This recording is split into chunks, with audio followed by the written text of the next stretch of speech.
Bonjour à toutes et à tous.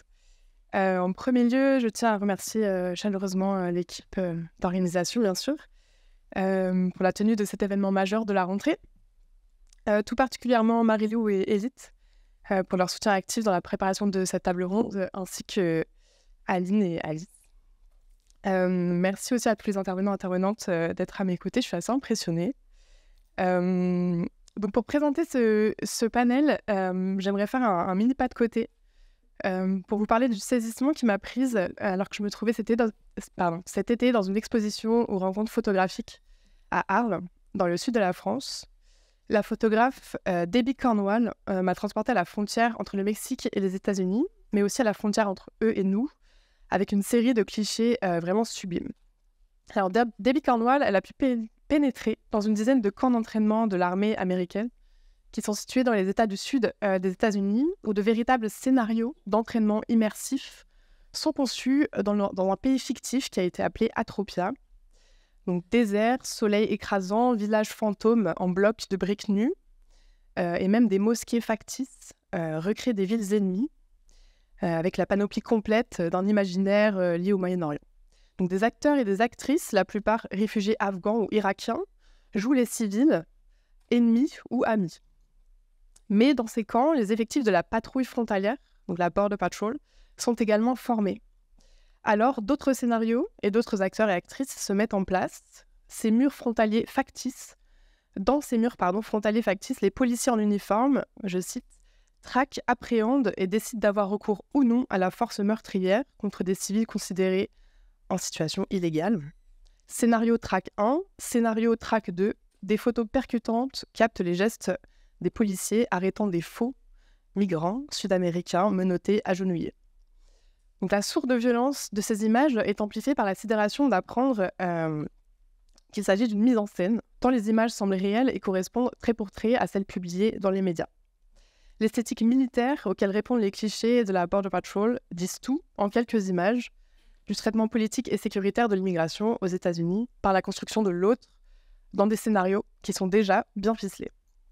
Donc pourquoi évoquer l'œuvre de Debbie Cornwall qu'elle a nommée fiction nécessaire pour introduire cette table ronde?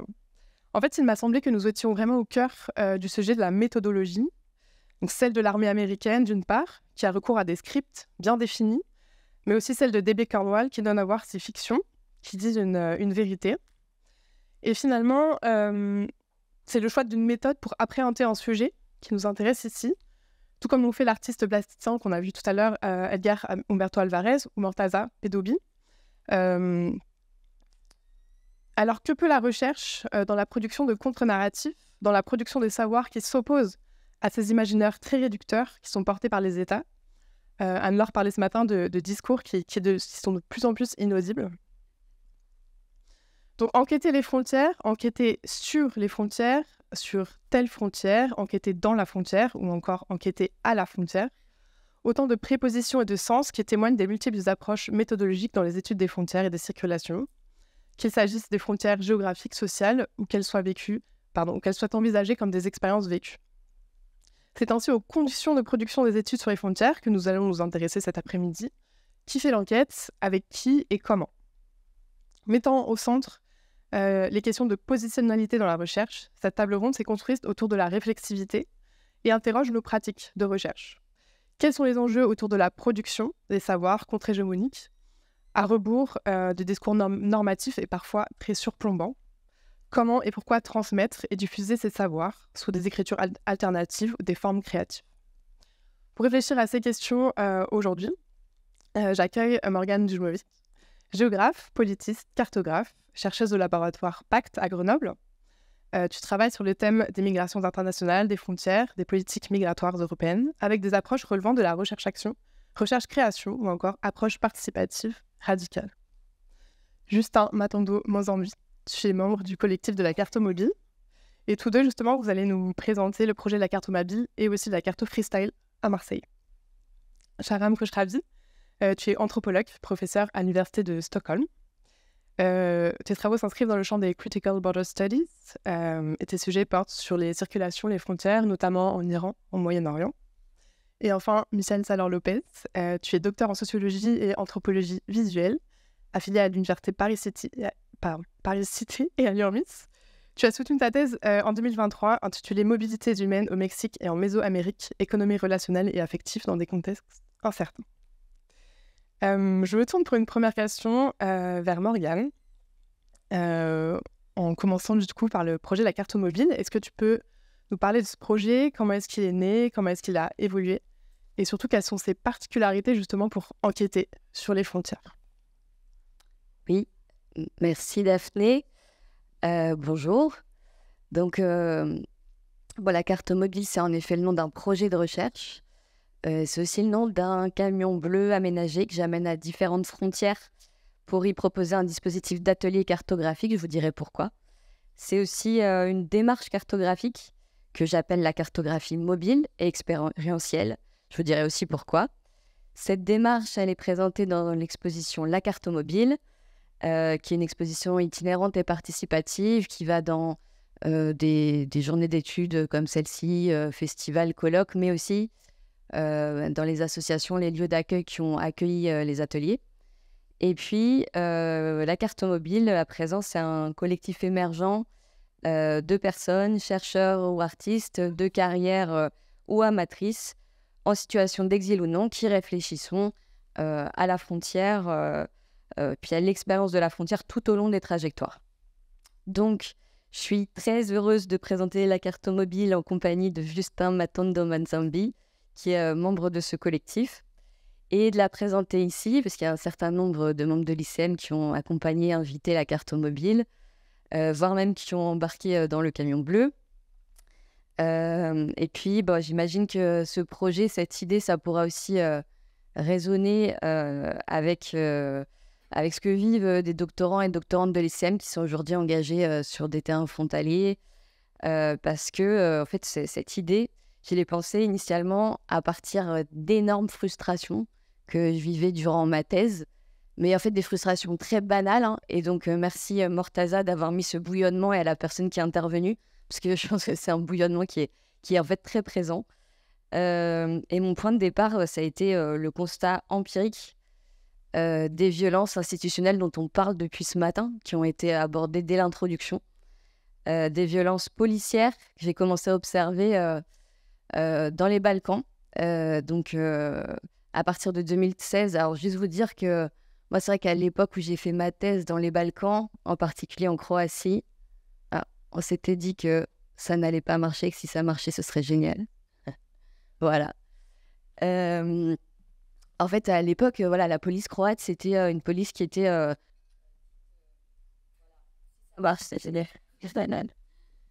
qui était considérée comme plutôt respectueuse des droits humains et qui est depuis devenue une police très violente. Et puis, ces violences répétées, systématisées et de plus en plus légitimées, elles sont documentées principalement par des membres de la société civile. Par exemple, ici, c'est une carte qui a été produite sur la base de données du Border Violence Monitoring Network.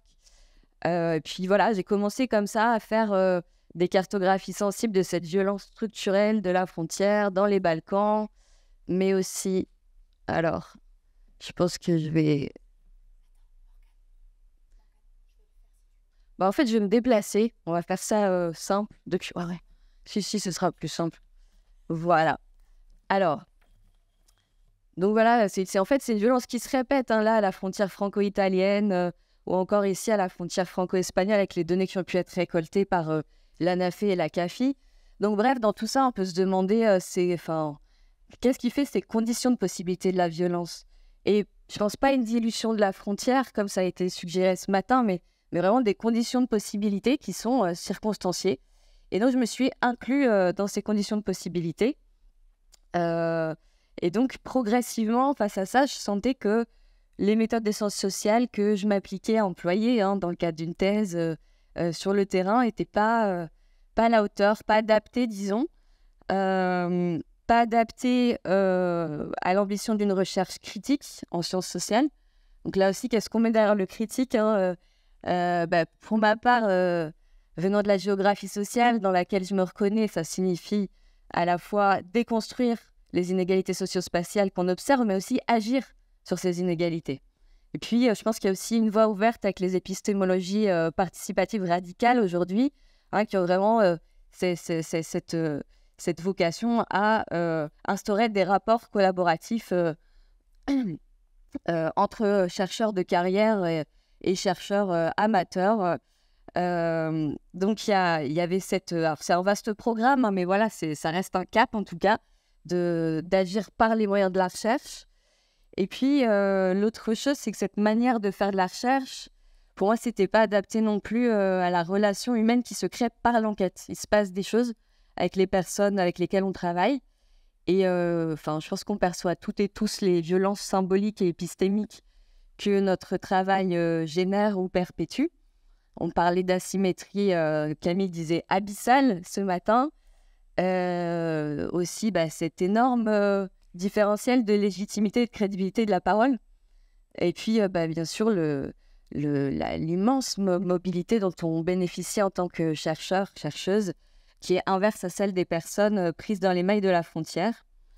Donc voilà, tout ça pour dire que j'ai voulu ne pas ignorer ces constats. J'ai cherché comment les intégrer dans un dispositif. Donc avec l'ambition de modifier nos places et pouvoir d'agir par les moyens de la recherche. Donc finalement, la carte mobile, c'est pas une solution complète, mais c'est un des moyens, un dispositif qui me permet d'opérer une série de déplacements qui sont conceptuels, méthodologiques. Et puis d'abord, donc un déplacement physique, spatial. Alors pourquoi ? Je trouvais qu'il me fallait un espace intermédiaire pour vivre ces relations d'enquête. Parce que dans l'anthropologie du mouvement, l'ethnographie multisituée, je trouvais qu'il y avait aussi une violence relationnelle quand on passe de l'empirique à la théorie, la nécessaire distanciation dans nos bureaux feutrés. Donc il me fallait cet espace intermédiaire, aussi un espace reproductible assez plastique pour pouvoir relier les lieux et les intentions tout au long de cette frontière mobile. Merci aussi pour cette notion Anne-Laure. Donc cette frontière mobile qu'on étudie. Et puis au milieu de la violence des frontières, il fallait un espace ad hoc, dédié, pour pouvoir créer les dispositions à une co-construction des savoirs, donc des dispositions intellectuelles favorables. Donc moi, cet espace intermédiaire, je l'ai conçu et construit dans ce fameux camion aménagé. Donc déjà, c'est un espace intime, c'est un espace qui est le mien. Ça fonctionne selon les contextes comme un espace d'atelier, de co-création, un peu studio. Et parfois, c'est juste un espace de répit, en fait, de repos. Donc, en fait, un espace sûr pour la co-construction des savoirs en contexte violent. Et puis, c'est aussi une sorte d'espace-temps. On peut le considérer comme un objet frontière, une interface qui permet ce mélange de savoir d'expertise et savoir d'expérience. Donc, concrètement, qu'est-ce qui se passe avec ce dispositif cartomobile ? Je vais vers des espaces frontaliers et je fais la proposition d'ateliers de cartographie.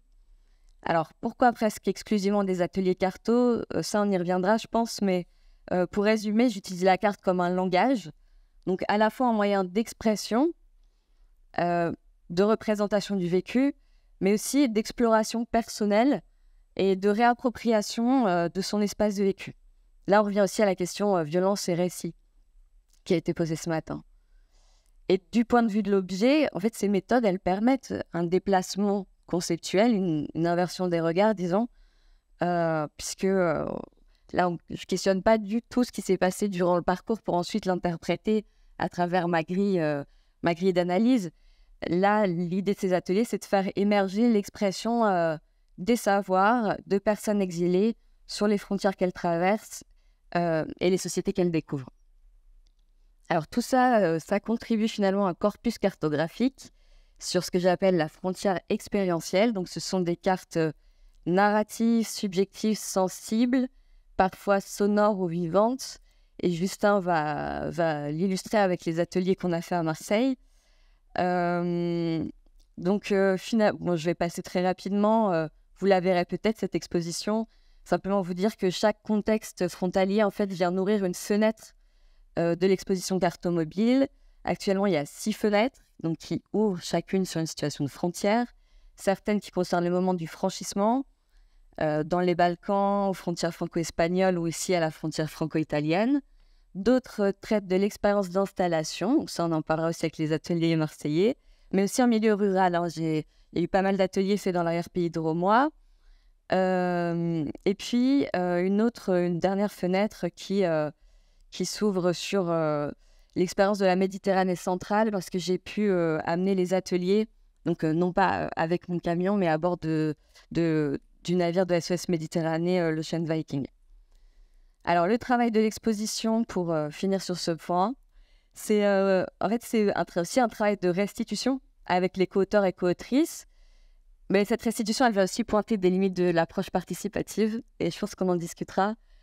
Et ce travail ne s'arrête pas à l'affichage des expositions, à l'affichage des cartographies. La particularité de l'exposition, c'est qu'elle est elle-même participative, elle reproduit partiellement l'expérience de terrain, parce que les visiteurs et visiteuses sont invités à participer à un atelier de cartographie, ce que j'appelle un entresort cartographique, donc à vivre ce moment qui reproduit partiellement l'expérience de terrain. Donc ici, des exemples dans plusieurs contextes. Donc finalement, la finalité, c'est d'instaurer cette correspondance cartographique entre des personnes qui ne se seraient sûrement pas rencontrées autrement.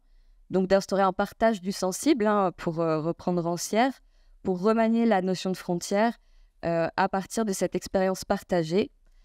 Et voilà, je résume souvent en fait la carte mobile par la formule se mouvoir, s'émouvoir et faire carte ensemble. Ça, incroyable.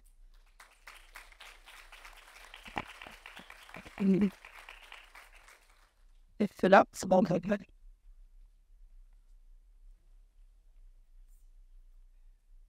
Merci beaucoup. Ouais, là, c'est mieux.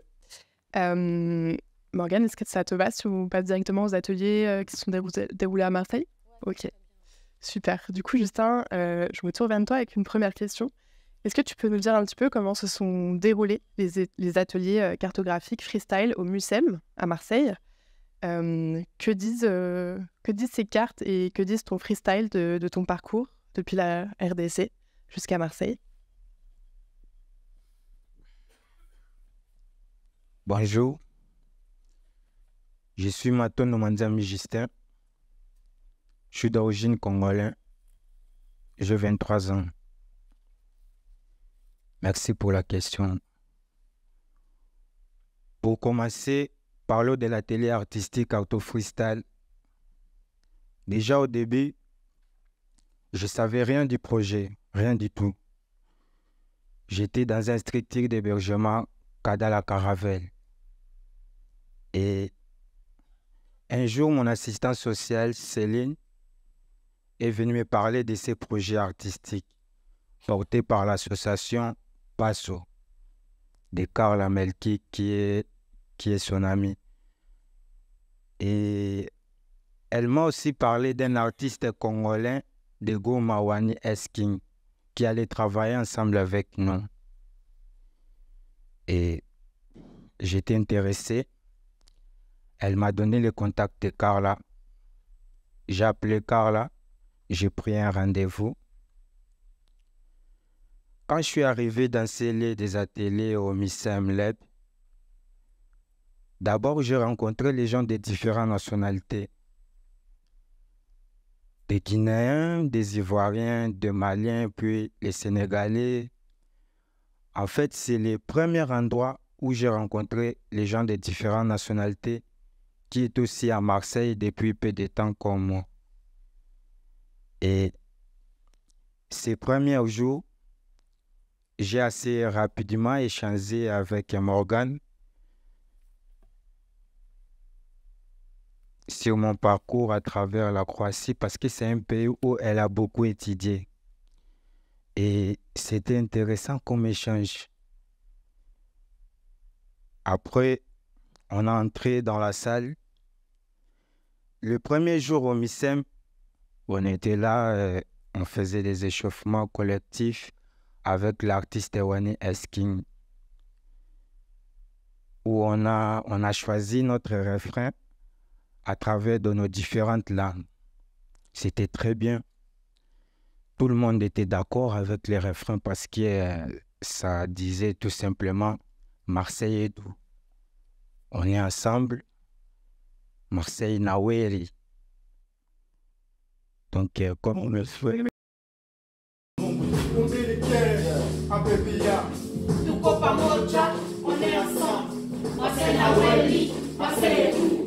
Marseille Naweri, Marseille est doux. Marseille Naweri, Amélia. Tuko pamoja, on est ensemble. Marseille Naweri, Marseille est doux. Marseille Naweri, Marseille est doux. Voilà, c'était l'une des répétitions qu'on a fait. Et puis, ensuite, on a fait la télécarte avec Morgan, où on a chacun décrit les lieux où on vit, les lieux où on étudie, les lieux où on travaille, les lieux qu'on aime, les lieux qu'on n'aime pas, et puis les lieux où on imagine chacun son futur. Puis on a choisi les couleurs ensemble pour expliquer ce qui est accueillante, Marseille est doux. Ou pas accueillante, Marseille est dur. Et dans tout ça, il y avait déjà un lien entre nos cartes, nos flots et puis nos couplets. Mais c'était pas facile pour trouver cette légende des couleurs, des rouges, des bleus. Il y avait une vraie dispute et un vrai débat entre nous tous. Et ensuite, Morgan nous a ramenés à représenter les lieux de Marseille par des symboles, par des dessins, avec une technique pour nous aider à représenter, à photographier les feuilles décalquées. Enfin, on a chacun trouvé un titre pour nos cartes qui correspondait à notre vie à Marseille. Et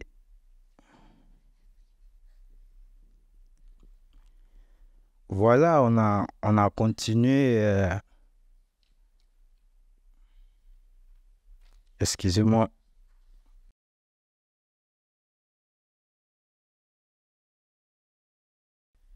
Je voulais ajouter que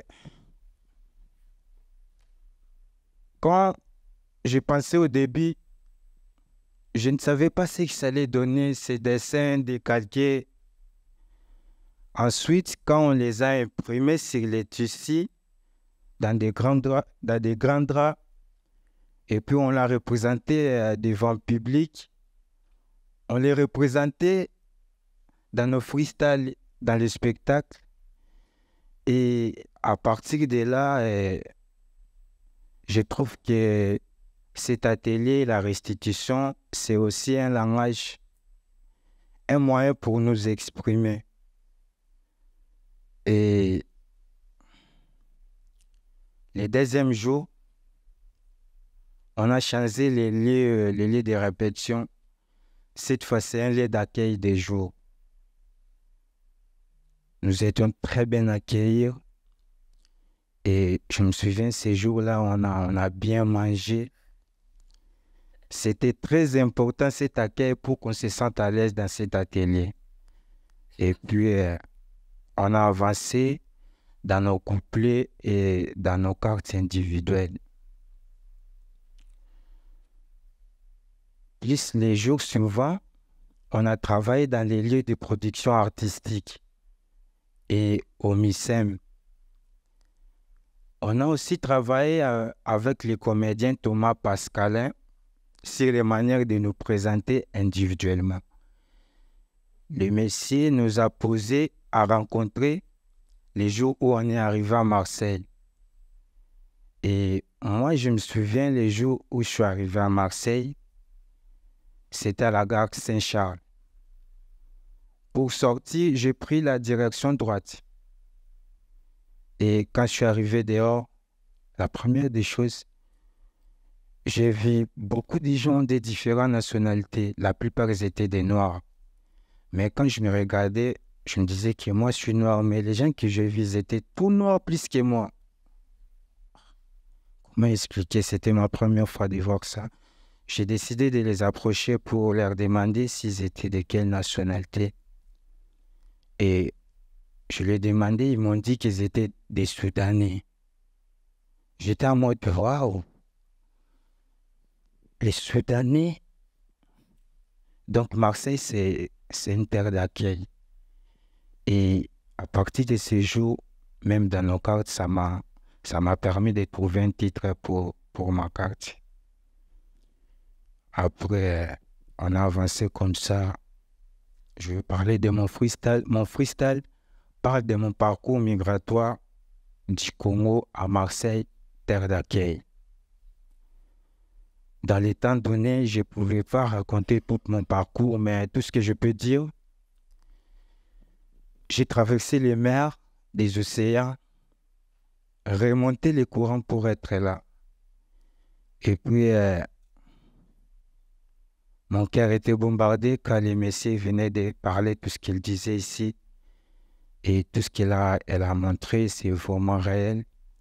Ça s'est passé à mort en mémoire et à l'époque 2020, j'étais déjà dans la ville de Corinthos, dans ces cas-là. C'est là où j'ai passé 4 ans sans interview après DRG, puis j'ai décidé de prendre la route. Et là, je suis déjà à Marseille.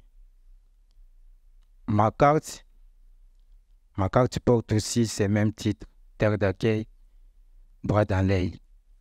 Elle parle plutôt de mon installation à Marseille. Les stades Vélodrome,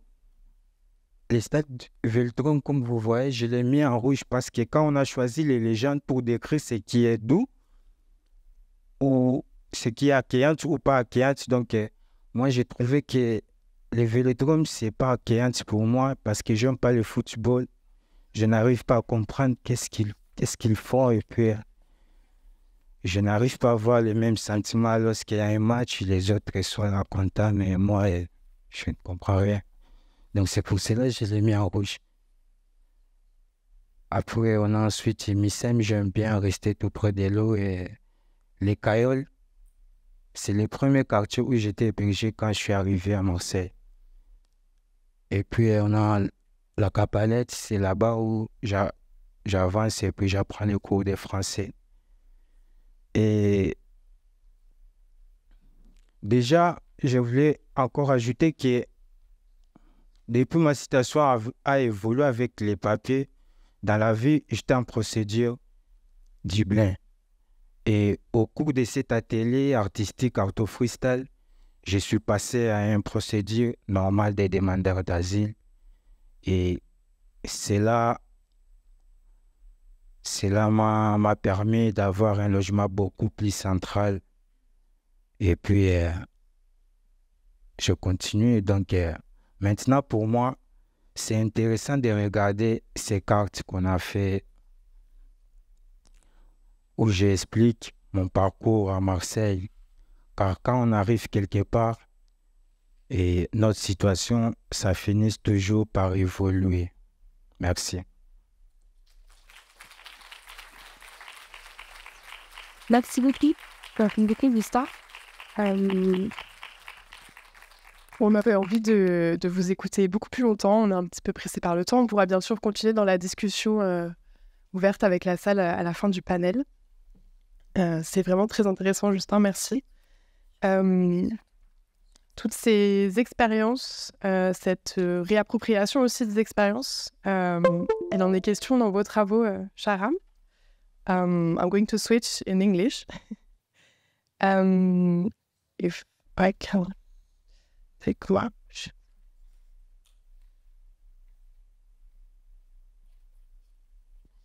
Sorry, I'm just a bit...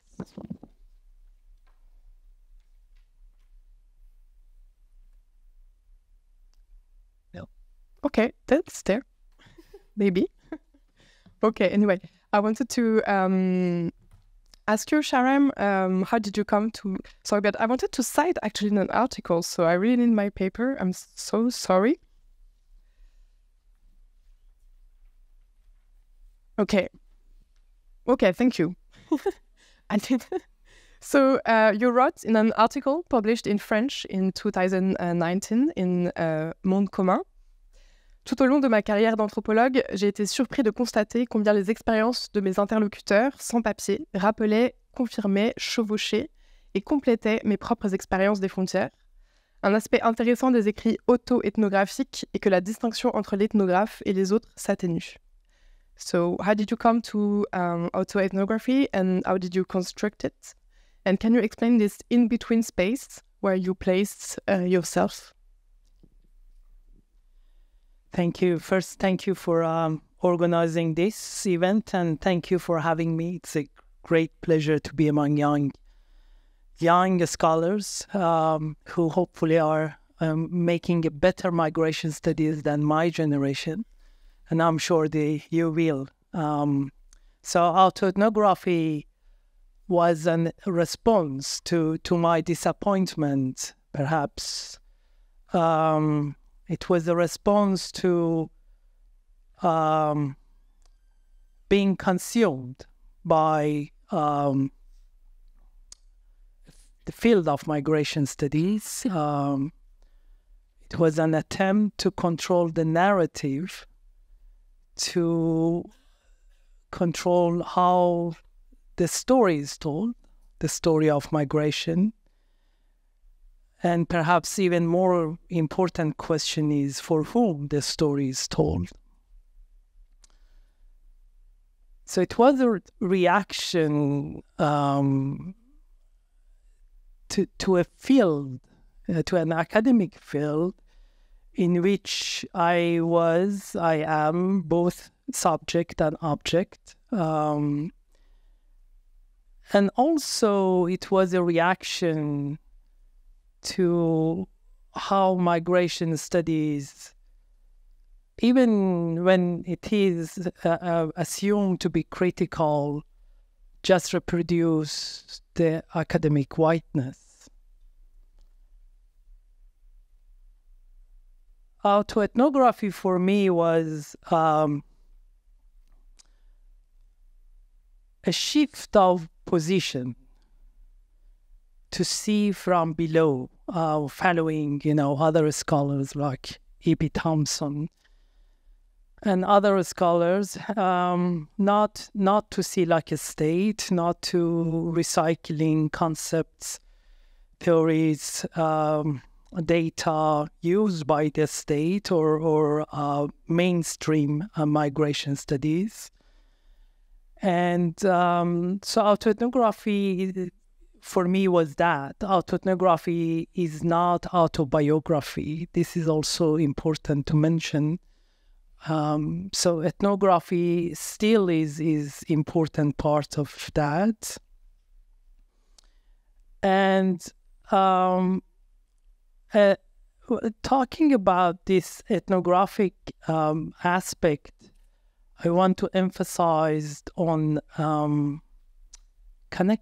connections, or as Edouard Glissant said, relationalities. I just came across, I remember that some years ago during Sarkozy's time, he published a book about when the walls falls apart. So it was very similar to the title of this conference today. And it was about, it was a manifest against walls and a manifest for relations. So autoethnography for me was an attempt to make connections between experiences. And I don't know how it is in French, but in German languages, there are two words for experience, Erlebnis, Erfahrung, or in Scandinavian languages, Upplevelse and Erfarenhet. And autoethnography for me was an attempt. There are many different forms of autoethnography. I talk about what I understand autoethnography is. And autoethnography is an attempt to turn erlebnis, these isolated individual experiences, into collective experiences, to historical accumulated experiences. This is why this is only how autoethnography can be critical. And this connection, this Glissant relationality, is not only metaphors, it's about taking from Black studies commoning, taking from Indian scholar Ranabir Samadar biopolitics from below. It is about commoning, it is about solidarity-based knowledge production. So for me, knowledge production is very much about care, how we care about each other. Did you ask about the gap too, or It was more yeah, in between? Yes, sorry, the gap. Yes, the spaces in between. Yes, this is about subject position I have. This is about which intellectual positionality. And positionality here, I don't, many young, many, not only young, many scholars use positional or reduce positionality to an identity issue and write in beginning of their books or articles, I am a white middle-class man, or etc. And they forget the rest of the work. That's, the body is important, of course, but it is not enough. Intellectual positionality is even more interesting and more important. So the gap is that intellectual, political positionality, which is about, Du Bois, Edward Said, Gloria Anzaldúa, James Baldwin, all of these people from Black studies, from indigenous studies, wrote about this double vision, which we can find in these spaces in between. This double vision is an opportunity and opens doors for me to be dialectical, to approach borders, to approach exile, to approach questions of migration studies dialectically, to see contradictions inside, to see from inside and outside this double vision of the gap. And also, it is important subject position, because it helps me to avoid externalization. And externalization is not same as was discussed earlier. Externalization of borders, not UK in Rwanda, not Albany for Italians asylum process. No, I'm not talking about that externalization. I'm talking about externalization of the question, externalization of the topic, externalization of the question of migration as problem coming from outside, rather externalization. So this double vision helps to see how migration as a problem is a consequence of internal contradictions. How migration as a problem, not at least for migrants themselves, is a result of contradictions within racial capitalism and within nation-state system. So migration or even smuggling, the issue of smuggling, is not phenomena coming from outside, existing, produced outside capitalism, outside nation-state system. They are produced by these systems. So this immanent critique to see these internal contradictions is something I found in autoethnography. Thank you, Sarah. And this is very interesting. And then I'd like to go on further with that. You wrote that in the past 5 years, you struggled to de-integrate yourself and get back your accents. And I find that very interesting how for you accents can be used as a concept and also as a practice. What is this methodological refusal and this epistemic disobedience that you mentioned? And also, did you have to wait to be a settled researcher at university to speak? And I think, of course, to the work of Spivak, to speak about your work. Thank you. Yeah, this is coming from an article I published earlier this year, doing migration studies with an accent. And that was this accent. Accent means to break, but also to emphasize. If we use accent as verb, to accentuate, to speak forcefully. So for me, accent was a way to speak forcefully to migration studies, which is complicit in bordering practices. And of course, this is not coming from me. Refusal as method is coming from indigenous studies. Audrey Simpson, for example, American indigenous anthropologists, use this as how refusal is not only negation. What is I find interesting in refusal is it is not only negation, but it is also generative. It produces something. So it is not only negation of colonial settlers' colonialism and colonial knowledge production.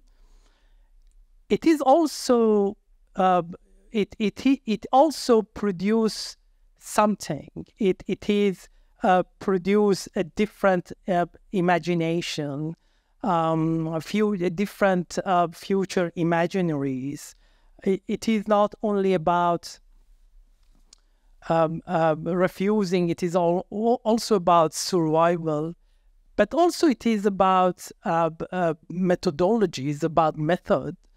Is about, again, this is very much related to Edouard Glissant, the right to opacity.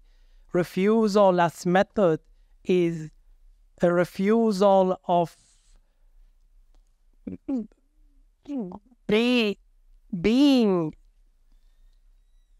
understandable, being translatable in the terms of colonizers. So I refuse to be understandable on your terms. I refuse to be translatable on your terms. Yeah.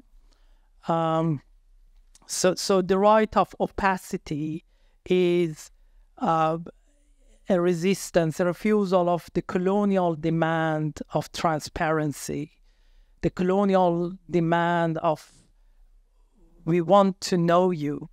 You know, in the past 3 decades, we have produced so much information about migrants. I say information and not knowledge.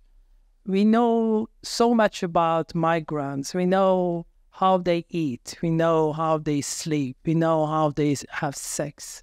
There is an obsession about fertility and migrants. I don't know why, but I know there has been long colonial obsession about fertility in other parts of the world.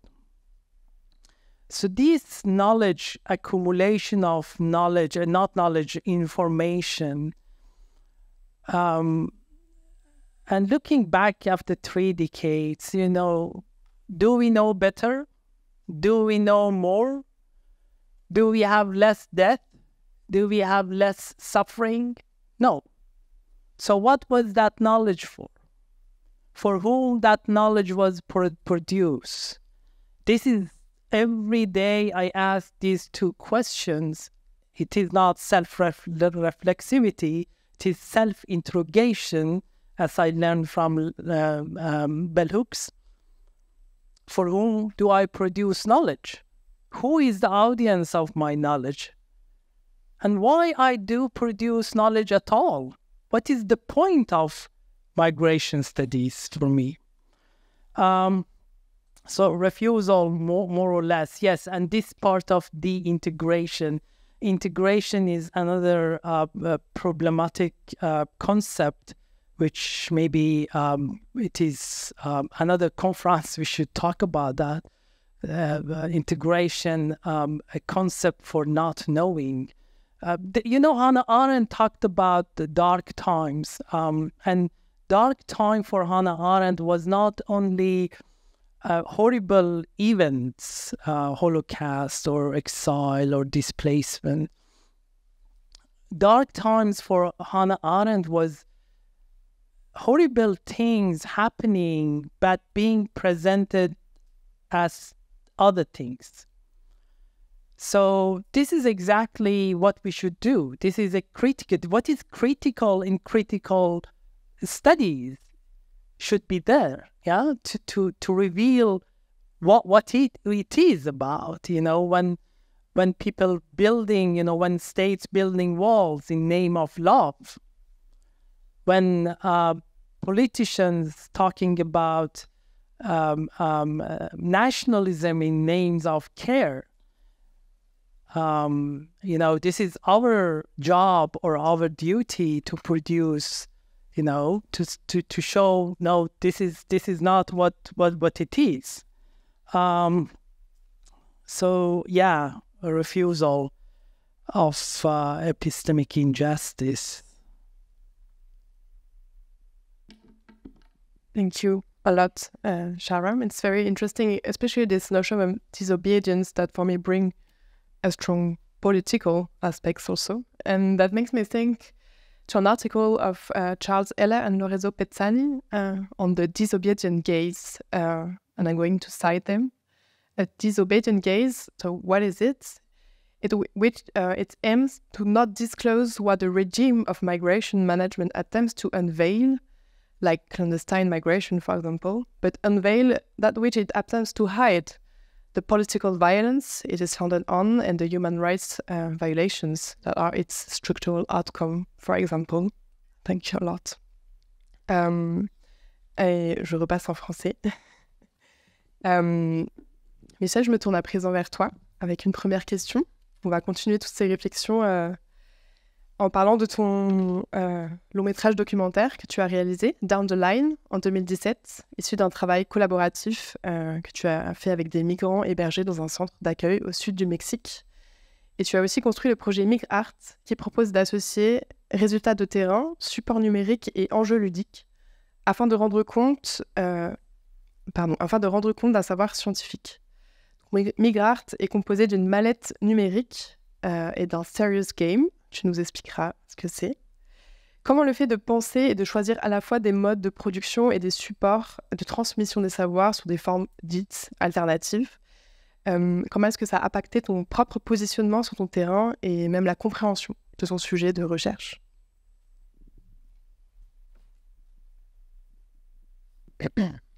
Merci beaucoup pour cette question. Merci encore pour l'invitation, faire partie de ce panel. C'est très inspirant et très impressionnant en même temps de parler après les présentations qui ont été faites. Avant de pouvoir répondre à cette question, j'aimerais bien peut-être poser quelques éléments de contexte. D'une part, sur ma recherche que j'ai faite dans le cadre de ma thèse, les raisons qui m'ont poussé à faire ça, et aussi le contexte migratoire dans lequel on se place également, avant d'en venir aussi à comment on en vient à bidouiller des méthodologies parfois visuelles, et pourquoi est-ce qu'on se tourne vers ce type de médium. Donc, dans le cadre de ma thèse, j'ai essayé d'examiner des formes de sociabilité et les formes de tissu social, de relations sociales, de dynamiques relationnelles qui étaient observables dans les processus migratoires au Mexique et en Mésoamérique. Donc, plutôt dans le cadre des dynamiques migratoires de ce qu'on appelle le triangle nord de l'Amérique centrale, donc plutôt Salvador, Guatemala, Honduras, qui traversent le Mexique dans l'idée de pouvoir arriver aux États-Unis. J'ai essayé de démontrer que malgré un contexte de très grande violence, un contexte de blocage, contexte d'attente institutionnalisée, les acteurs migrants, les migrantes montraient plutôt une persistance à la mobilité, ce que moi j'ai essayé d'appeler une disponibilité à la mobilité et un espèce de dynamisme relationnel constant. Donc ça, c'est un petit peu pour placer le contexte. Une petite photo de ma thèse, ça fait toujours plaisir.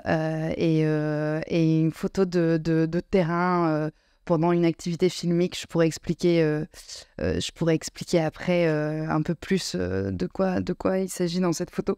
En tout cas, j'ai essayé d'étudier 4 aspects: les stratégies de mobilité des migrants et des migrantes, le contexte de répression des migrations, les pratiques et les espaces d'accueil au Mexique qui sont plutôt gérés par la société civile et notamment par des communautés religieuses, et évidemment les expériences de blocage que vivent les personnes en situation de migration. C'est plutôt en travaillant le sens biographique que chaque personne attribue à son parcours migratoire que j'ai cherché à éclairer comment, dans ce contexte de violence, donc d'incertitude, les migrants finalement se construisaient en tant qu'individus. Peut-être que je vais prendre ma main, je suis plus à l'aise. C'est parfait. Donc j'ai plutôt essayé de me poser des questions de comment est-ce qu'on peut se construire en tant qu'individu dans ce genre de contexte où tout porte à croire qu'il n'y a pas vraiment d'individuation possible, comment il y a un certain délitement de certains rapports socio-structurants, notamment la famille, comment expliquer cette surdisponibilité à la rencontre, à la relation, à la mobilité. Et donc ça donnait place à tout un questionnement sur ce type de processus d'individuation. Très rapidement aussi sur le terrain, j'ai fait 11 terrains ethnographiques en 2017 et 2021 dans des contextes caractérisés par la mobilité, la violence et l'attente, notamment dans l'isthme de Tehuantepec, qui est une région que j'affectionne particulièrement, non seulement parce qu'il y a un gros enjeu migratoire et de rétention, de blocage migratoire là, mais aussi parce que c'est une région qui est la plus étroite au Mexique, et donc qui cumule tout un tas de stratégies à la fois militaires, de contrôle de population, de projets extractivistes, etc.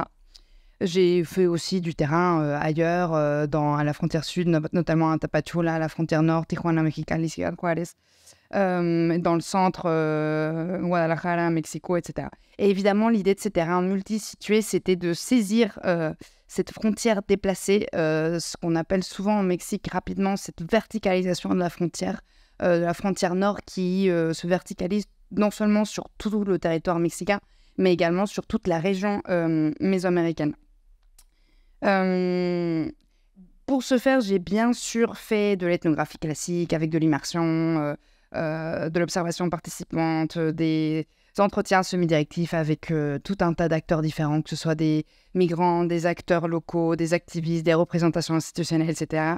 Mais j'ai aussi tâché de tenir tout au long de mon travail de terrain une pratique visuelle, ce que j'ai appelé un dispositif visuel, qui m'a permis au fur et à mesure de révéler la plasticité des liens sociaux et des interactions entre les migrants. Je pourrais y revenir au fur et à mesure. Avant de rentrer un petit peu dans le dur du sujet. Peut-être aussi quelques éléments de pourquoi j'ai voulu me positionner sur cette recherche. De façon rationnelle, d'une part, au moment où moi j'ai commencé ma thèse en 2017, le Mexique devenait ce qu'on appelle maintenant et qu'on connaît bien un espace d'attente. C'était pas seulement un espace de transit, c'était pas seulement un espace d'attente, c'était aussi un espace d'installation plus ou moins forcée et très grandement précarisante. Il y avait cette espèce de reproduction de rapports de pouvoir également entre une large tradition migratoire entre le Mexique et les États-Unis et comment cette migration du sud, de sa frontière sud, était désormais gérée avec toutes les représentations collectives que ça pouvait appeler. Mais j'ai aussi voulu me positionner, d'une part épistémologiquement et d'autre part biographiquement. Je ne me retrouvais pas vraiment dans toute la littérature scientifique qui était faite à ce sujet, qui mettait en avant surtout l'expérience de la violence, qui est de fait indéniable, mais qui produit une espèce de réification des acteurs sociaux. Et d'autre part, je voulais me positionner également dans une histoire biographique où il y a de la mobilité, de la migration, de l'exil sur plein de générations et sur au moins 3 continents différents. Et j'ai voulu reprendre un peu l'invitation. Tout à l'heure, ce matin, il y a quelqu'un qui a cité Gloria Anzaldúa, qui est une artiste queer et mexicano-états-unienne, qui disait, alors je vais faire de la traduction directement de l'espagnol, donc on m'excusera, c'est beaucoup plus poétique en espagnol. Ce que je veux est que mes cultures puissent se rendre des comptes. Je veux la liberté pour pouvoir sculpter mon propre visage. Et si on me nie la possibilité de retrouver la maison, je devrais me mettre debout et réclamer mon espace en créant une nouvelle culture, une culture métisse, avec mon propre bois, mes propres briques et ma propre architecture féministe. Pour le petit élément de contexte biographique, je suis née au Mexique et je suis arrivée en France en étant enfant. Donc, de quoi on parle déjà? Pourquoi est-ce qu'on se saisit du médium visuel pour aborder ces questions migratoires? Déjà, il y a un contexte que moi j'appelle délirant, un contexte qui de fait est délirant et qui parle par lui-même. La question numérique. Souvent, on estime qu'il y a un nombre, une espèce de chiffre consensuel de 400 000 migrants centra-américains irréguliers qui traverseraient le Mexique chaque année. En réalité, même si c'est un chiffre très diffusé dans les espaces médiatiques, c'est un chiffre qui porte débat et parfois on parle de 100 000 passages, parfois on parle d'1 million. Donc il y a déjà un écart numérique qui est de fait complexe à aborder. Moi, dans la pratique de terrain que j'ai eue, donc de 2017 à 2021, j'ai pu voir aussi ces inconsistances numériques. Par exemple, dans un des refuges à Ixtepec, dans l'île de Tehuantepec, on parlait comment en 2014-2015, il y avait des centaines et des centaines de migrants qui arrivaient chaque jour sur le train nommé La Bestia. Et comment il y avait même toute une économie au bord des voies ferrées qui s'était organisée autour de ça.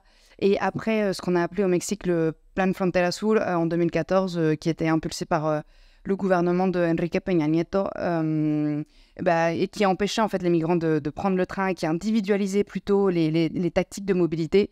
Et bien moi, j'observais plutôt quelques dizaines de migrants qui arrivaient par jour et encore dans des états extrêmement dégradés. Et puis, en 2018, survient ce qu'on a appelé la caravane des migrants ou les exodes centra-américains, où il y avait des milliers et près d'1 million de personnes, non pas dès le départ, mais qui ont fait boule de neige au fur et à mesure. Les caravanes sont parties plutôt du Honduras et ont essayé de traverser collectivement, comme stratégie collective de protection, le territoire mexicain en vue d'arriver aux États-Unis. Après, il y a aussi un autre élément délirant qui est les violences. Les violences, il y a des chiffres, par exemple, qui disent que la région mésoaméricaine en 2015 était une des régions avec le plus de personnes tués par conflit armé sans être en guerre ouvertement. Et c'était la plus grande région où il y avait le plus de morts par conflit armé, juste après la Syrie et l'Irak. Il y a aussi tout un cycle de la violence. J'ai mis le cas du Salvador, par exemple, parce qu'il y a pas mal de gens qui commencent à travailler sur ça, sur comment il y a une espèce de cycle de la violence, une violence portée par l'État pendant la guerre civile, une violence qui s'est diffusée, ramifiée absolument partout dans la société avec las pandillas, les gangs, etc. Et comment maintenant, notamment avec le régime de Nayib Bukele, il y a à nouveau une violence qui est plutôt portée par l'État, centralisée, une violence légitimée par le pouvoir de l'État. Et évidemment, une violence vécue dans le transit migratoire, où les régimes frontières ne font que décupler, exacerber cette violence.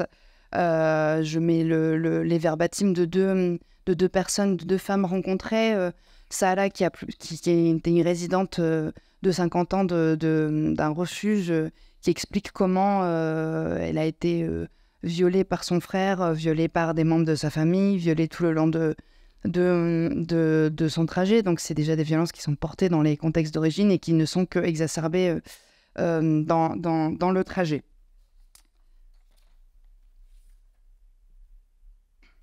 J'ai mis également ce petit extrait d'un rapport d'activité que j'avais fait pour une organisation féministe, Las Banderas mexicaines, avec qui j'ai beaucoup collaboré, qui faisait un accompagnement socio-juridique, notamment pour des femmes ou des personnes sexisées qui traversaient un processus migratoire.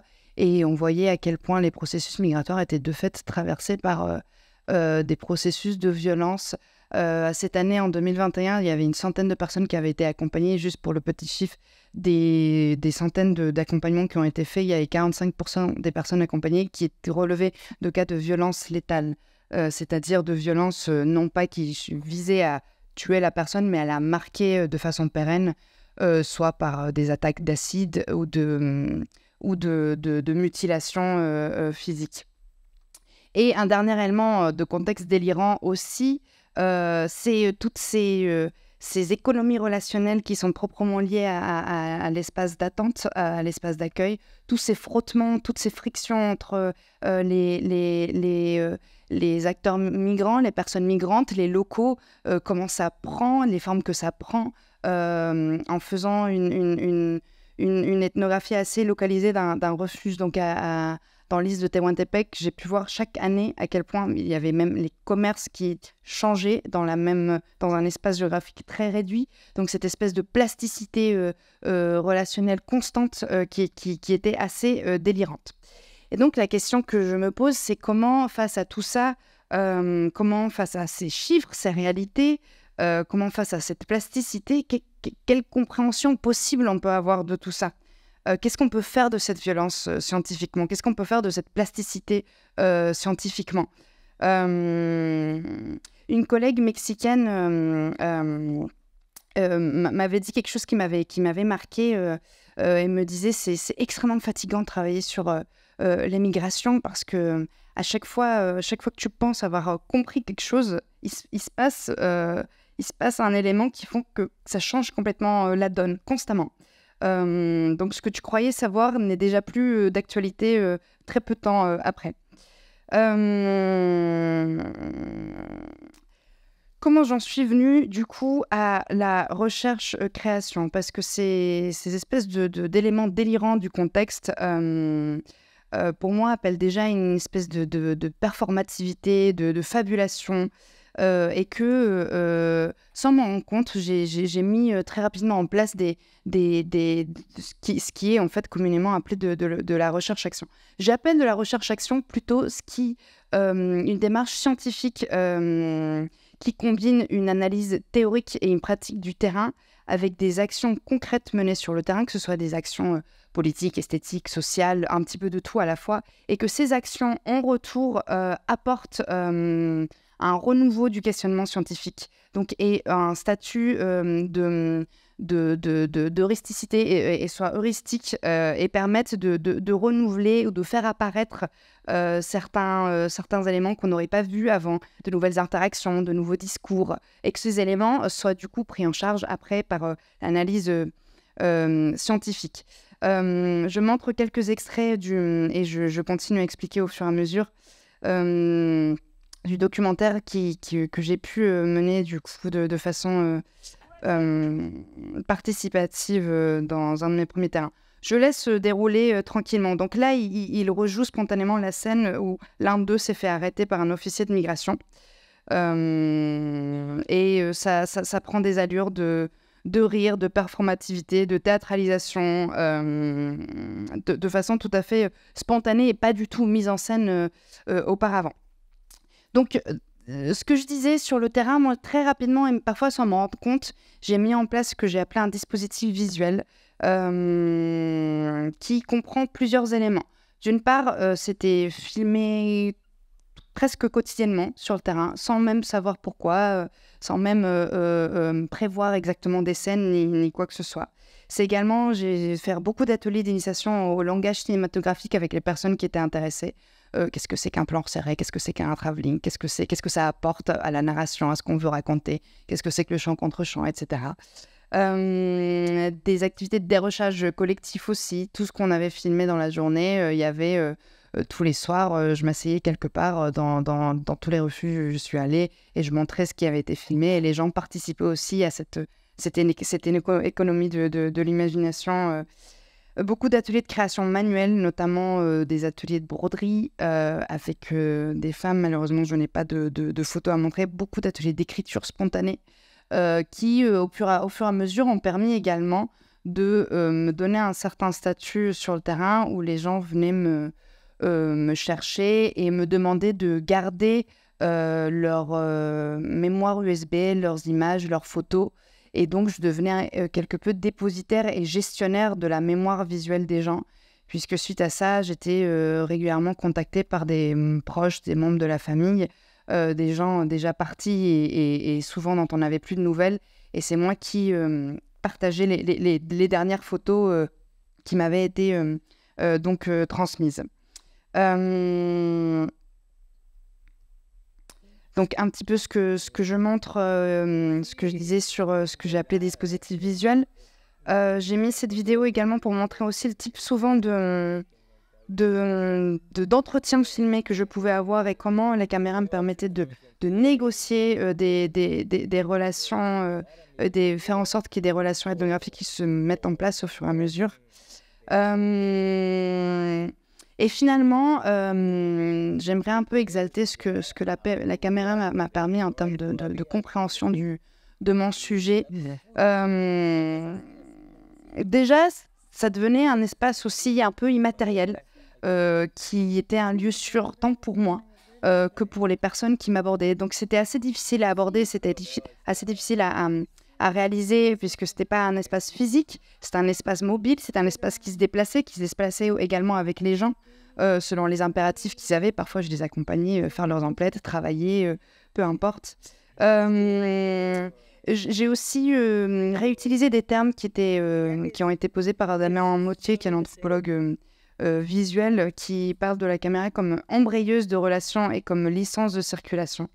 Embrayeuse de relations parce que ça permet de négocier les relations sur le terrain, parce que ça permet justement d'approfondir ces économies relationnelles très, très éphémères qui se jouent, et licence de circulation parce que justement ça permet de voir comment l'espace devient une ressource, comment il est utilisé comme une ressource dans une situation d'immobilité forcée. Également, ça a permis de révéler in fine non seulement une pratique visuelle qui était déjà là, à travers notamment tout le matériau visuel qui m'était partagé, tous les selfies qui m'ont été partagés dans différentes étapes des trajets et des personnes rencontrées. Mais aussi parce que l'image devenait un espace de resignification de sa propre expérience de mobilité et donc de pouvoir replacer au centre un peu ses attentes subjectives. Et ça permettait de capter une disposition relationnelle déjà là, exaltée par un contexte de mobilité transnationale, de révéler un profond remaniement des liens sociaux qui laissaient voir donc une forme particulière d'individuation où était en jeu une grande notion également de corporalité et de risque physique. Et finalement, comment étaient surinvestis des moments de rencontre fortuites. Il y a une grande tradition également des études migratoires qui parlent dans les réseaux migratoires, dans les rapports sociaux, de liens faibles, de liens forts. Là, il s'agit plutôt de ce qui a été nommé comme des liens de contingence, des liens extrêmement fortuits, extrêmement isolés, qui sont surmobilisés, y compris dans le cadre de rencontres très très brèves. Et donc, cette approche par l'image, par le visuel, a permis de rentrer un peu plus au cœur des expériences affectives et singulières des acteurs, de déployer une sensibilité épistémologique, et de comprendre aussi des désirs des personnes dans ces contextes de fortes injonctions collectives et biographiques, et la dimension corporelle inhérente à l'expérience du social. In fine, l'utilisation scientifique des expériences individuelles a permis à terme non pas de réaliser des études biographiques, c'était pas le but, mais plutôt de mettre en lumière les épreuves structurelles d'une société donnée et la façon dont celles-ci se construisent. Michel? Oui. Mais si tu le veux bien, est-ce que tu veux finir rapidement ou est-ce qu'on enchaîne avec la dernière question qui permettait... Bien sûr. Je voulais demander quel pont avec le monde académique et quels ont pu être les obstacles dans ton propre parcours pour pouvoir mettre en avant ces genres d'écriture. Le monde académique. Finalement, ces écritures, ou en tout cas ces tentatives d'écriture non normatives ou alternatives ou de recherche-action, où il y a quand même tout un vocabulaire foisonnant et parfois peu précis sur ça existe, pose plusieurs questions et plusieurs obstacles. D'une part, c'est un débat qui est assez vieux dans les questions de recherche-action. Dans quelle mesure le propos esthétique n'empiète pas sur le propos scientifique, et que ça demande une complexité d'analyse. On est peu formé à ça, ça prend beaucoup de formes de débrouille, ça prend beaucoup de temps également qu'on ne passe pas à publier ou à rentrer un peu plus dans les clous des évaluations académiques classiques. Finalement, les standards académiques restent assez centrés sur les formes d'écriture conventionnelles, et il y a une grande difficulté également à valoriser de façon institutionnelle et dans un parcours académique en tant que tel ces démarches-là. Si bien elles apportent à la recherche et une potentialité heuristique qui a été démontrée par toutes dans ces tables rondes, la question quand même se pose de comment les intégrer également dans une appréhension et dans une production des savoirs non hégémoniques, qui passe par d'autres langages, qui passe par d'autres termes, qui acceptent aussi une certaine sensibilité. Voilà un peu les éléments que je pourrais essayer d'apporter à la question. Merci beaucoup. Michel, on pourra de toute façon continuer à en discuter. Et c'est aussi une question que je voulais vous poser à vous, Justin et Morgane, justement, sur les obstacles que vous avez pu rencontrer dans ce projet, qu'ils soient administratifs ou même dans la volonté de faire recherche ensemble. Je voudrais quand même apporter une nuance par rapport à tous ces dispositifs qu'on me présente. Dire que moi, je suis un peu en colère avec le mot participatif. En fait, j'ai même du mal encore à l'utiliser parce que, en fait, là, il y a une part importante de reconstruction et le participatif n'est pas du tout donné. c'est quelque chose qui est, je pense, toujours en recherche dans le présent, en fonction des ambitions de chacun, chacune.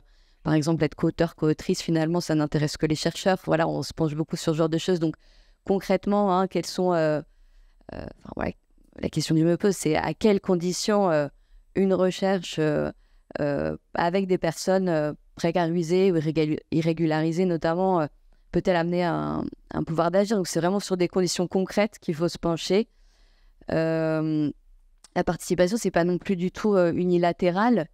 Moi, par exemple, je vous avais préparé des images, mais je me suis retrouvée dans les ateliers dont parlait Justin, moi aussi à faire un freestyle sur scène, et c'était pas du tout prévu. C'est aussi dans ces moments-là où il se passe des choses qu'on n'a pas du tout prévues, en fait, que se joue le participatif. Et puis, bien sûr, il y a dans notre cas les questions d'enjeux, d'obstacles administratifs qui se posent de manière très concrète dans la participation. Pour les ateliers à Marseille, il y avait régulièrement des personnes du collectif qui avaient rendez-vous, donc des rendez-vous administratifs, bien sûr, à la préfecture, chez la juge des enfants, des rendez-vous médicaux. Certaines ont commencé le collège pendant les ateliers, donc ont dû abandonner à juste titre. Et en fait, là, finalement, on voit aussi cet espace-temps de la frontière qui jaillit au beau milieu d'ateliers, parce que qui a le droit d'être là, ici et maintenant voilà, ça apparaît clairement même dans cette volonté de participation. Donc, juste, je pose... peut-être... voilà, sur ce que j'entends par des conditions concrètes, en fait, pour une participation vraiment de manière très ouverte. Hein, je pense que ça traverse beaucoup d'entre nous dans nos recherches, mais quand on réalise une recherche, il y a cet espace-temps propice à la réflexion. Voilà, moi, ma manière peut-être de proposer quelque chose, c'est ce dispositif mobile dont je vous parlais, mais il y a un tas de manières d'aborder cette question-là, mais c'est aussi, dans tout travail de recherche, un cadre, un statut. Donc, c'est vrai que nous, on est bien placés aussi pour mobiliser des institutions. Dans le cas de la carte mobile, par exemple, je suis régulièrement contactée par les avocats, les avocates pour fournir les conventions du projet. On se rend compte aussi que les conventions, les attestations du MUSEM, de programme MIMED, ça, c'est quelque chose symboliquement que les personnes disent importante, en fait, dans la suite de leur parcours. Et puis, de mon point de vue, faire de la recherche avec, c'est aussi assurer des conditions matérielles, y compris financières. Et donc là, il y a certainement un énorme tabou dans la pratique des sciences sociales, en tout cas en France. Peut-être une forme de subjectivation quand on estime que les personnes avec lesquelles on travaille n'ont pas le droit d'être rémunérées. Et ça aussi, on peut peut-être le déconstruire. Donc... on peut tout à fait s'inspirer aussi d'autres domaines des sciences sociales ou de recherche de terrain, recherche opérationnelle, où c'est aussi monnaie courante, en tout cas au moins se poser la question de quand on rétribue ou pas. Donc après, il y a, je ne vais pas développer sur ce que peut apporter le fait de tisser du travail avec des artistes, par exemple la question des droits d'auteur qui a été beaucoup travaillée par Sarah Mekjan, Marie Moreau, etc. Il y a plein de pistes, en tout cas, j'ai l'impression, qui émergent. Et puis... les formes de reconnaissance du travail fait, c'est aussi pouvoir restituer son travail. Puis, à nouveau, on est bien placé dans le monde académique pour savoir que c'est compliqué, ne serait-ce que d'établir un ordre de mission quand on n'a pas de RIB à son nom. Voilà. Bon, pour l'ICM, ça a été possible sans encombre, donc c'est très bien. Mais voilà. Puis, alors, dans notre cas, c'est vrai que pour les ateliers, il y a eu un événement, quand même, justement, l'exemple de Justin, c'est un bon exemple de barrières, de contraintes, d'enjeux administratifs qui se posent, parce que jusqu'au dernier moment, on a cru qu'il ne pourrait pas assister à son propre spectacle. 1 heure avant l'heure du spectacle au MUSEM, en fait, il a été convoqué à un rendez-vous à l'OFI. Tu veux... Je te laisse. Ah oui, franchement, j'ai vraiment cru que je ne pourrais pas y arriver, parce que ce rendez-vous, c'était tellement important. Et ça me choquait de voir, j'ai beaucoup travaillé, j'ai participé dans des différentes répétitions, et puis les jours du spectacle, et puis on m'a donné un rendez-vous, mais comment expliquer, j'étais très triste. Et puis j'en ai parlé avec Morgan quelques jours avant le spectacle. Et Morgan a une idée extraordinaire que je ne pouvais même pas imaginer. Moi, je savais que le jour du spectacle, je ne serais pas là parce que ce rendez-vous, c'est loin.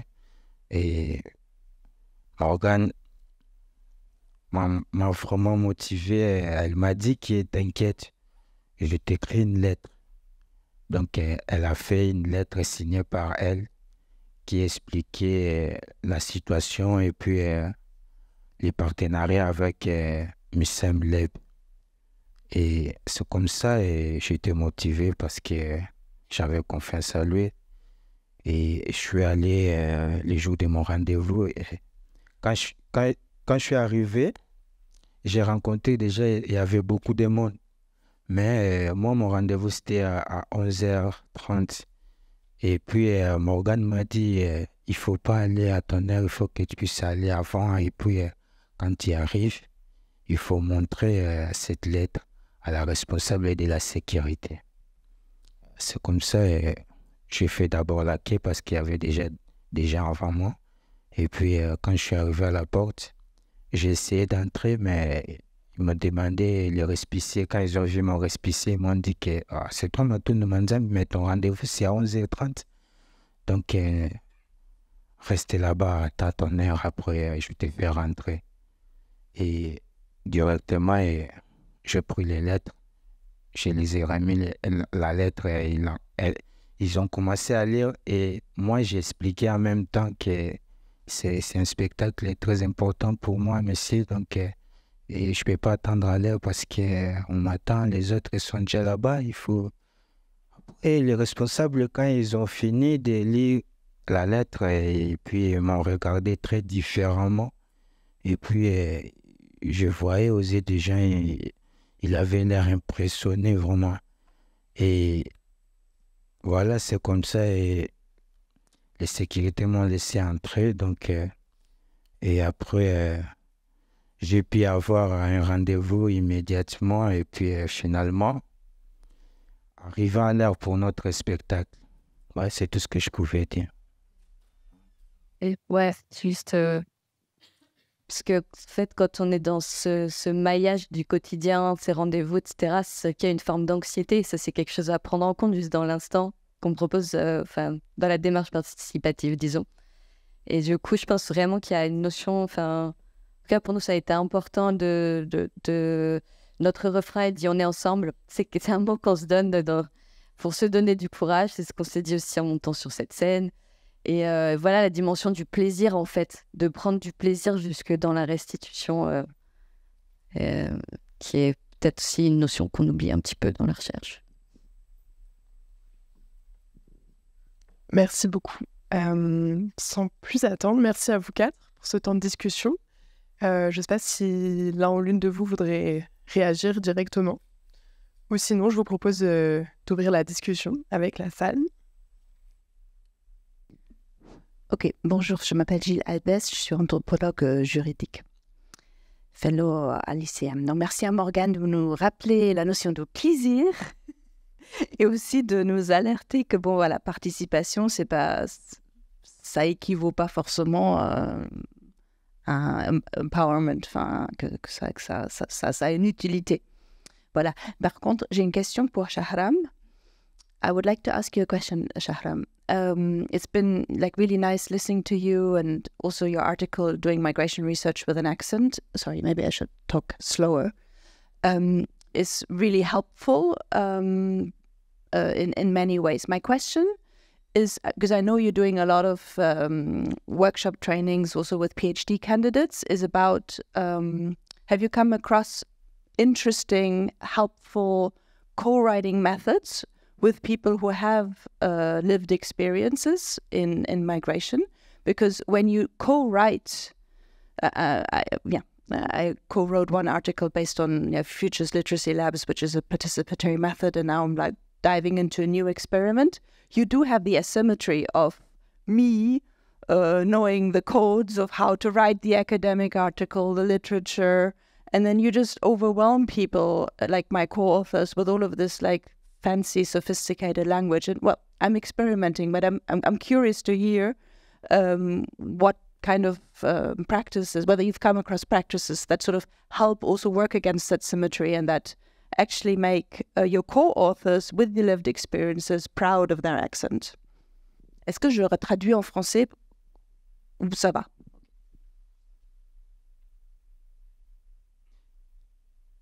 Thank you for your question. I tried once. I started a project with a group of Afghanistani migrants in Iran.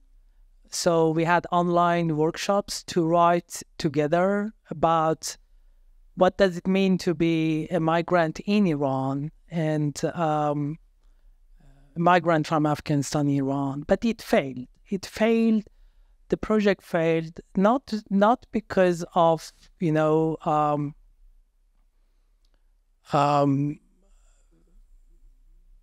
failing in writing, or they didn't have enough stories, or I couldn't collaborate with them. It failed because of precarious lives.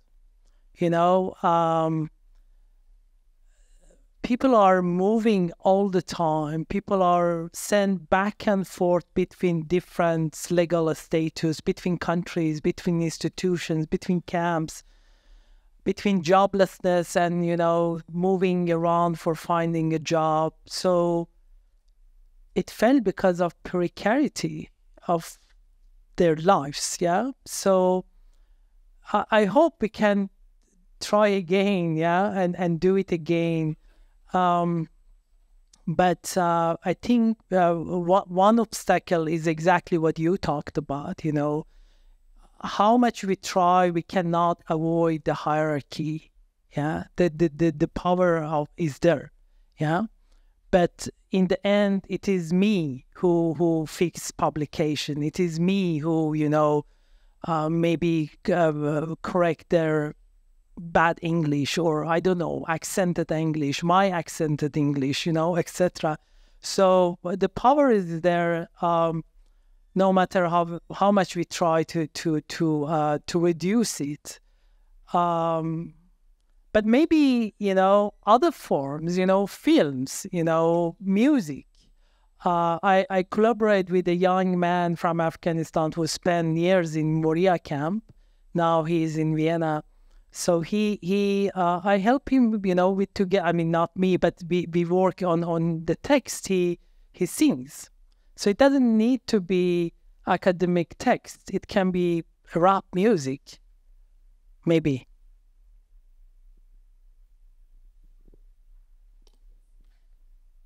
Est-ce que vous voulez réagir? Est-ce qu'il y a d'autres questions dans la salle?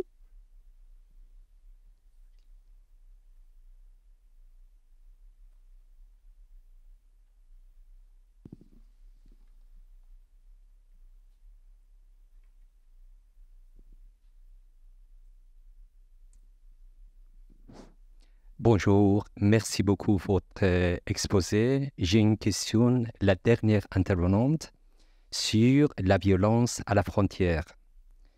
Moi-même, beaucoup travaillé sur les réfugiés et exilés iraniens. Souvent, quand on travaille sur l'exil, les réfugiés, etc., toujours, on est confronté souvent avec la question de la mort en passant la frontière. De plus en plus, cette question a été soulevée par différents chercheurs sur l'ouverture de la frontière.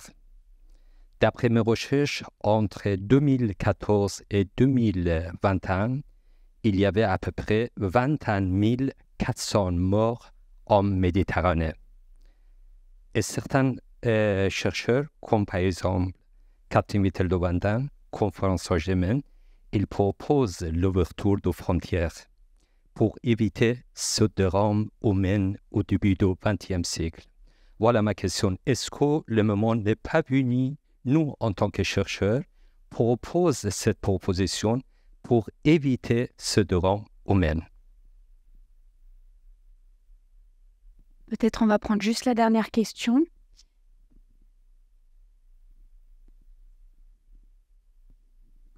Merci beaucoup pour ces contributions. Je suis arrivée en cours de la première, je m'en excuse. C'est très intéressant de reparler des positions, évidemment, et des formes d'asymétrie et des formes, des dispositifs que l'on essaie d'inventer tous autant que nous sommes, je suppose, pour les déconstruire.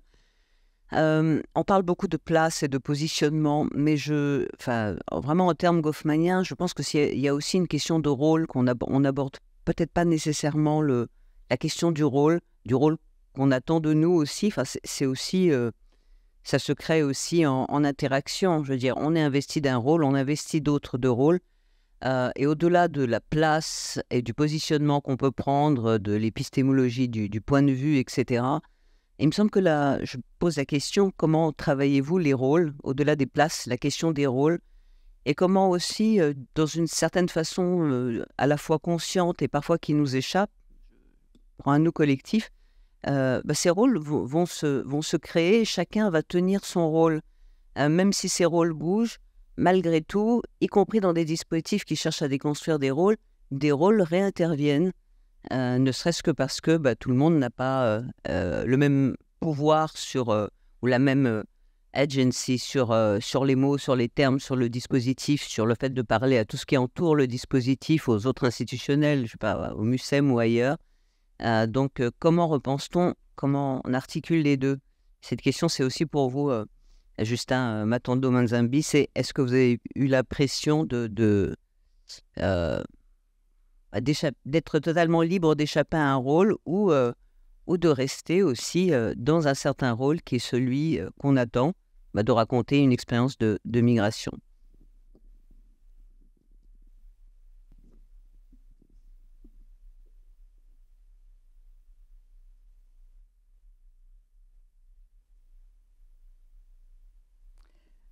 Merci beaucoup pour vos questions. Je reviens d'abord sur la première, sur ces questions de mort dans par les migrations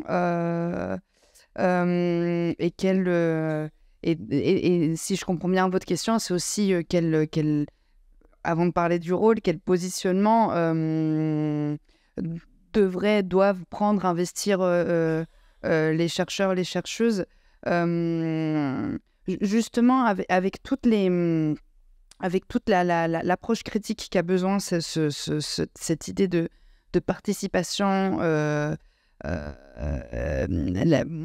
Moi, ce qui me plaît, ce qui me conforte en tout cas dans cette idée de recherche-action, dans cette idée de qu'est-ce que c'est, finalement, c'est d'essayer de mettre en place dans cette pratique scientifique et analytique et empirique, blablabla, des actions assez concrètes qui non seulement rétribuent quelque part le terrain, mais aussi moi m'alimentent dans mon questionnement scientifique, ainsi de suite.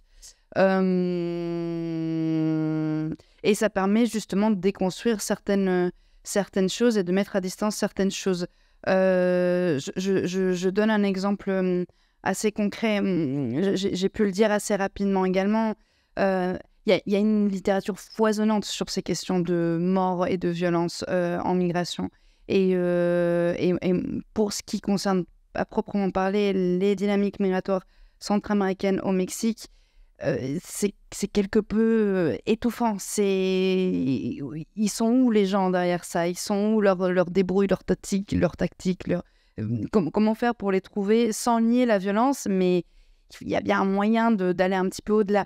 Dans un de mes séjours à Tapachula, c'était en 2021, donc c'était la deuxième année de Covid. La première année, le projet avait été avorté parce que confinement et c'était un peu compliqué. Et la deuxième année, on a réussi à négocier avec cette organisation mexicaine avec qui j'ai collaboré, Las Banderas, et plusieurs autres ONG, Médecins du Monde, Save the Children, il y a plusieurs qui étaient implantés à Tapachula. On a organisé des journées je sais plus comment on avait appelé ça, des espèces de journées de psychothérapie corporelle. On faisait intervenir plusieurs psys, des thérapeutes traditionnels, des guérisseuses, des médecins. On faisait des ateliers, notamment pour les femmes, pour les femmes trans, pour les enfants. On avait fait des fanzines. Donc, il y avait vraiment une action assez concrète qui avait été menée. Et en contrepartie, c'est à partir de là, et c'est dommage pour moi parce que c'était un peu tardif dans ma recherche, et je pense que ça peut être discuté par ailleurs, m'est venue en plein visage cette centralité de la perspective de genre dans les tactiques de mobilité et l'importance capitale et la surresponsabilisation qu'avaient les femmes dans ces mobilités irrégulières-là, et comment aussi, de façon paradoxale, cet espace de mobilité extrêmement précarisant, tout d'un coup devenait aussi un espace où on pouvait se permettre de négocier, renégocier, mettre à distance certaines injonctions de genre, etc. Donc, c'est un peu pour essayer d'illustrer ce va-et-vient et comment moi, en termes personnels, je me suis positionnée. Je vais laisser la parole pour l'instant. Donc, sur la deuxième question, merci beaucoup. C'est très juste. Des déplacements, ça se produit par endroits, mais on cherche pas à en fait, effacer les places de qui que ce soit. C'est une évidence. Et ce que je disais un peu plus tôt, c'est aussi l'idée que le dispositif participatif, c'est aussi se laisser prendre au dispositif des autres. C'est pour ça que je parle de cartographie mobile. J'ai pas eu le temps tout à l'heure de développer, mais je saisis. C'est en fait mobile parce que c'est pas seulement créer un espace pour les autres, c'est moi-même me mettre en mouvement intérieurement aussi. Donc cette expérience, il faut encore une fois la voir comme quelque chose qui n'est pas unilatéral. Et ça nous renvoie aux outils, aux méthodes dont on a parlé. Pourquoi le freestyle précisément ? Moi, c'est pas forcément quelque chose... même si je rêve d'être rappeuse, je suis certainement moins à l'aise en freestyle qu'en communication scientifique. Et pour autant, je me suis prêtée à ce rôle. De même que Justin n'est pas chercheur de carrière et il a voulu participer, se prêter aussi à cet exercice de restituer devant un amphi quelque chose ce qui est pas évident, ni d'un côté ni de l'autre. Ça, bien sûr, ça met pas un terme à nos places sociales, politiques. Simplement, on peut, je pense, trouver des outils qui permettent des formes peut-être moins violentes d'expression, que ce soit l'utilisation des langues de chacun, chacune, ou des méthodes qui ce croisement avec des méthodes artistiques, il n'est pas du tout anodin, en fait. C'est pourquoi le freestyle et pourquoi pas la danse classique. C'est aussi des choses qu'on peut adapter dans plein de contextes. Est-ce que ça répond un petit peu en partie du coup, Bon, ce que je peux ajouter, les rôles, c'était les rôles pour tout le monde. Et moi, personnellement, j'étais d'accord parce que les rôles, ça a voulu que tout le monde parlait un peu de son parcours, de son pays d'origine, et puis son arrivée en France. Donc moi, c'était un plaisir pour moi de participer dans cet atelier, puis jouer les rôles qu'on nous a donnés. Donc ça m'a vraiment inspiré de dire un petit peu de mon parcours. C'est par là, ça m'a inspiré de dire que je peux le faire comme freestyle, ce que je fais dans mon rôle. Donc je disais que j'arrive à Marseille depuis Kinshasa. Je suis congolais, tu connais ma musique. Mais moi, c'est l'hip-hop marseillais que je kiffe. Avec tant de difficultés, je me suis accroché. Alors Marseille, écoute-moi, je ne vais pas te lâcher. Terre d'accueil, droit dans l'œil. Dans tous les cas, on avancera. On n'a pas fait tous ces chemins pour qu'on reste là. Dans tous les cas, on avancera. On n'a pas fait tous ces chemins pour qu'on reste là. Donc, c'est ça qui m'a fait un élément très important.